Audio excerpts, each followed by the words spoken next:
STR marketing వారి Sri Venkatalakshmi Padmavathi agencies, Sri Rajeshwari agencies, Kurichedu road Darsi, మా branch Podili road Darsi. మా వద్ద గృహ నిర్మాణాలకు కావలసిన సిమెంటు, స్టీల్, శానిటరీ వేర్, అన్ని కంపెనీల పెయింట్స్ మొదలగునవి లభించును.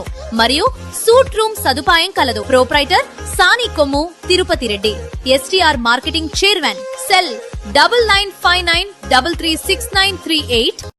దర్శి పట్టణంలో నిత్యం వాహనాల రాకపోకలు ఎక్కువగా ఉండే ఆర్ఎండ్బి రోడ్లపై దురదృష్టవశాత్తు కొందరు మందుబాబులు నడి రోడ్లపైనే పడిపోతున్న సంఘటనలు ఎక్కువగా కనిపిస్తున్నాయి. లైసెన్స్డ్ మద్యం షాపులు టైమింగుల ప్రకారం తెరవటం, మూయటం జరుగుతుంటే కొందరు ప్రైవేట్ మద్యం అమ్మకందారులు రాత్రి 11 గంటల నుంచి ఉదయం 10 గంటల వరకు మద్యం యథేచ్ఛగా అమ్ముతుండటంతో కొందరు మద్యానికి బానిసలై రాత్రింబవళ్లు తాగుతూ రోడ్లపై పడిపోయేందుకు కారణంగా పలువురు అనుకుంటున్నారు. ఏదైనా వాహనం వీరిని తొక్కితే ప్రాణాలు పోతాయి కదా. సంబంధిత శాఖల అధికారులు అక్రమ మద్యం అమ్మకాలను అదుపు చేస్తే రోడ్లపై మందుబాబులు పడిపోయే పరిస్థితులు తగ్గవచ్చునని ఈ పరిస్థితులు చూస్తున్న వాళ్ళు అనుకోవటం వినిపిస్తుంది.